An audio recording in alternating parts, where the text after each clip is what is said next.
do nosso painel, a queridíssima Larissa Pinheiro, né? Boa noite. Do programa de pós-graduação em Direito da UFPE. Boa noite, Larissa. Larissa está onde? Está no sertão, é, Larissa? É Agreste, é Bom Conselho.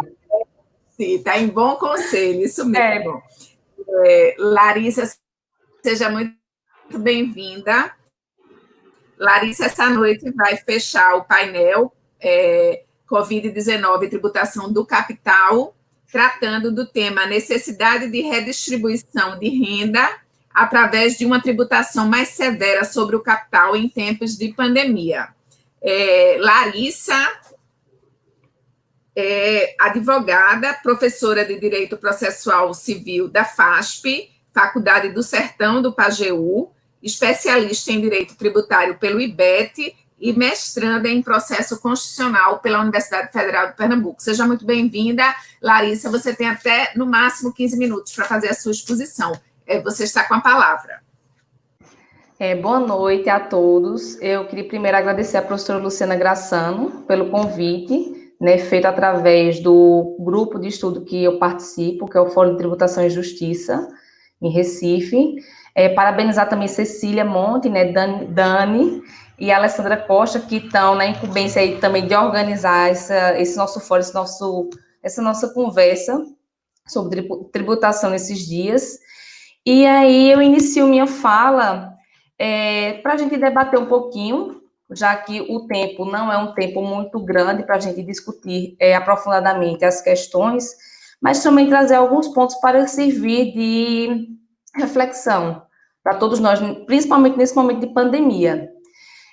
O meu tema, né, o tema escolhido por mim para conversar um pouco com vocês hoje, já dá uma mostra da minha inquietação e do meu objetivo principal nessa conversa, que é justamente discutir a questão da desigualdade, né, de renda e também a desigualdade fiscal que nós encontramos no nosso país.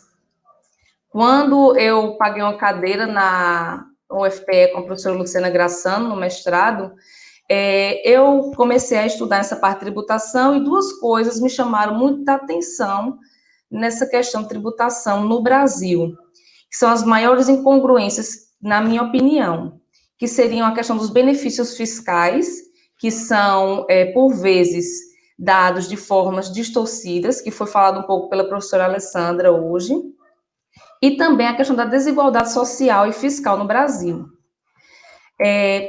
Isso justifica, essa minha inquietação justifica a minha fala de hoje. E aí, nós nos encontramos num tempo de pandemia. E o que é que esse tempo de pandemia, né, vem nos trazer, nos salta aos olhos?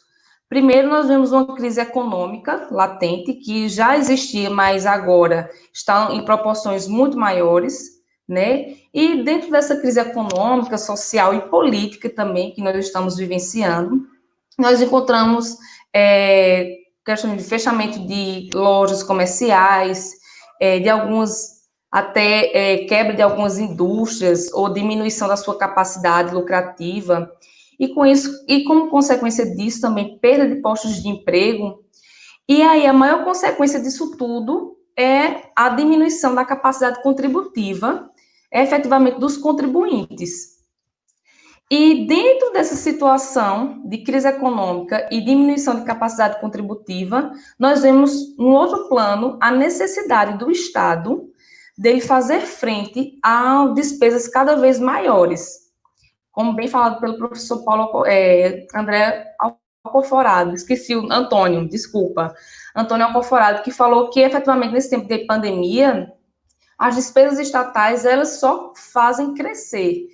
E aí, dentro de uma ideia de Estado de bem-estar social, que está previsto na nossa Constituição Federal de 88, em que o Estado, ele efetivamente tem que fazer frente às despesas necessárias ao bem-estar dos seus cidadãos, né, das pessoas que neles se encontram, como é que a gente pode chegar num equilíbrio onde existe a diminuição de capacidade contributiva das pessoas e existe a necessidade de aumento de despesa estatal para fazer frente a uma maior necessidade de tutela estatal pelas pessoas que estão passando efetivamente necessidade, né? E aí, nós vemos que existe aí está existindo uma incongruência, não está se encontrando equilíbrio dentro dessas duas grandezas, diminuição de capacidade contributiva e aumento necessário de despesas do Estado, dentro, efetivamente, do entendimento de estado de bem-estar social. E aí, a gente olha a questão da tributação no Brasil. A tributação no Brasil, como já foi bem falado hoje, é uma tributação altamente regressiva. E aí, como é que a gente pode manter esse Estado social, esse Estado que efetivamente tem que fazer frente às necessidades da sua população, mas que não tem esse dinheiro, esse financiamento? Casal Tanabás já defende, né, a questão do dever fundamental de pagar tributos, em que nós temos, obviamente, os nossos direitos fundamentais, mas para que a gente possa exigir esses direitos e a sua garantia, nós temos o dever fundamental de pagar tributo para efetivamente financiar o Estado e, através desse financiamento, o Estado poder garantir os nossos direitos fundamentais. E quando se fala que o Brasil tem uma tributação regressiva, o que é que nós estamos querendo dizer com isso, né? Como é que a gente comprova a tributação regressiva no Brasil? A taxa de tributação no Brasil, a carga tributária brasileira é em torno de 32,1%, 33%, e esse percentual está previsto numa pesquisa feita em 2016, lá pela Receita Federal, em que prevê que a carga tributária do Brasil é de 32,1%, em média. E cerca de quase metade do total dessa carga tributária do Brasil é incide sobre o consumo. E por que eu diria que essa carga tributária ela é regressiva e, nesse ponto, ela é injusta e causa desigualdade social? Porque consumo, ela atinge todas as pessoas de uma forma equânime. Ou seja, se eu compro 1 quilo de feijão por R$10 e incide um tributo, sei lá, hipoteticamente, um valor de tributo de R$4 sobre aquele quilo de feijão, vai pagar esses mesmos R$4 aquela pessoa que ganha um salário mínimo e aquela pessoa que ganha, sei lá, 20 mil reais por mês. Então, a carga tributária que incide sobre o consumo, ela não é uma carga tributária capaz de desfazer as distorções de desigualdade social do Brasil. Enquanto nós temos uma carga tributária sobre o consumo que chega a quase 50% do total da carga tributária, nós temos uma carga tributária sobre renda, lucro e ganho de capital, num total de 18% do total dos 32% de carga tributária brasileira, e nós temos uma carga tributária sobre propriedade, num total de 4% dentro do universo dos 32,1% de carga tributária brasileira. Todos esses dados que eu estou passando aqui para vocês, eles são de uma pesquisa feita em 2016, que está no site da Receita Federal, certo? Então, com essas constatações, o que podemos concluir é que, efetivamente, quem ganha pouco contribui muito com tributação e quem ganha muito contribui pouco com tributação. Em que sentido? A pessoa que ganha, em média, um salário mínimo, ela vai gastar praticamente todo o seu dinheiro com o consumo, né? Então, praticamente tudo que ela ganha vai ser tributado. Já aquela pessoa que está no topo da pirâmide, no 1% mais rico da pirâmide, ela pouco vai contribuir, porque a carga tributária que incide sobre propriedade, sobre bens, rendas e ganhos de capital, ela é ínfima, se considerado o universo da carga tributária brasileira. Então, aí eu faço até não é provocação, mas uma interpretação minha do que eu estou falando, e também com relação à fala do professor Antônio Alcoforado, que ele disse que não seria possível fazer uma reforma tributária no Brasil quando nós vemos uma situação de pandemia em que se é necessário aumento de despesa de Estado. Então, ele acredita que com o aumento dessa despesa estatal nesse momento de pandemia, seria impossível reduzir a tributação sobre o consumo.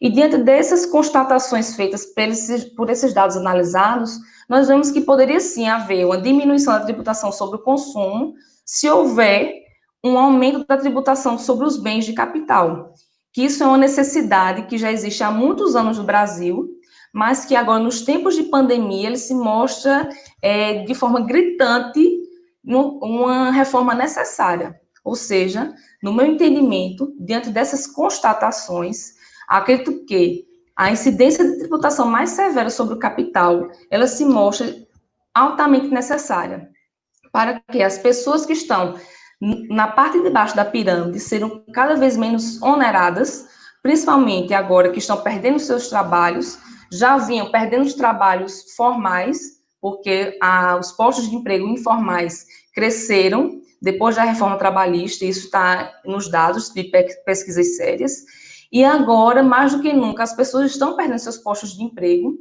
e a carga tributária não pode continuar massacrando, né, essas pessoas que estão na base da pirâmide. Então, nós temos que inverter essa lógica tributária no Brasil, para que a tributação ela deixe de ser regressiva e passe a ser progressiva, passe a existir uma progressividade da carga tributária.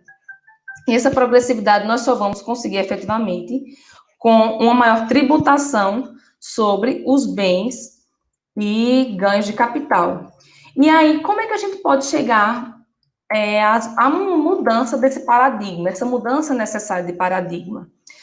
Um dos pontos que, assim, dentro dos meus estudos eu defendo é justamente acabar com a questão da isenção sobre lucros e dividendos. Hoje no Brasil, após a promulgação da Lei 9.249 de 1995, os lucros e dividendos, eles não são tributados no Brasil. E, na minha concepção, eu acredito que deveria existir um fim, deveria ser posto um fim a essa isenção dos lucros e dividendos. E entendo, eu não estou falando aqui para que se tribute as pessoas que ganham, sei lá, uma renda no investimento, sei lá, de 10, 20 mil reais. Eu estou falando aqui que seja tributário realmente os ganhos de capital mínimos. Para vocês terem uma ideia, os 4 maiores bancos do Brasil, em 2019, eles dividiram 58 bilhões de reais em lucros e dividendos. E desse valor não foi pago R$1 a título de tributação.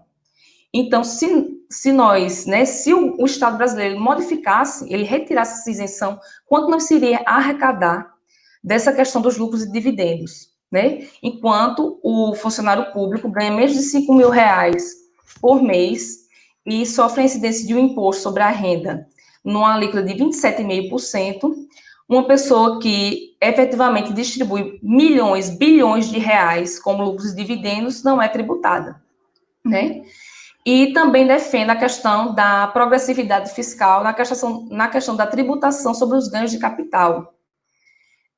Pasme, até 2017, os ganhos de capital eles eram tributados numa alíquota única de 15%, independente do ganho de capital que a pessoa tivesse. E, efetivamente, depois de 2017, com o advento da Lei 13.259, de 2016, que entrou em vigor em 2017, começou a se aplicar alíquotas progressivas, efetivamente, aos ganhos de capital. Mas a alíquota mais severa, que incide sobre ganhos de capital, é de 22,5%. E ela só se aplica a ganhos de capital que ultrapassarem 30 milhões de reais. Então, aí, para a gente ver como a carga tributária brasileira, a tributação brasileira, ela é efetivamente regressiva, ela efetivamente recai sobre quem menos tem capacidade contributiva. E, assim, minha reflexão para hoje era trazer justamente essa ideia de necessidade de modificação de paradigma, de se realmente buscar uma reforma tributária justa, que tenha justiça fiscal, né, e que efetivamente busque a progressividade fiscal no Brasil. E com isso aqui eu encerro, né, minhas considerações e passo aí para a professora Luciana Graçano fazer as intermediações dela. Ô, Larissa, muito obrigada pela sua fala, muito importante trazer sempre essa questão no debate. A sociedade, infelizmente, não tem conhecimento de como a carga tributária brasileira é mal distribuída, né? A ideia que se tem sempre é que essa carga tributária é muito pesada, é muito alta, mas a pergunta que precisa ser feita é sobre quem ela recai, né? Então, a sua fala é muito importante, porque deixa muito claro e prova realmente, com dados que você trouxe, que essa carga, ela pesa sobretudo na classe média, né, na classe popular, por conta da altíssima tributação do consumo. Então, realmente é uma contribuição muito importante que deve ser sempre reverberada, tá? Muito obrigada. Agora,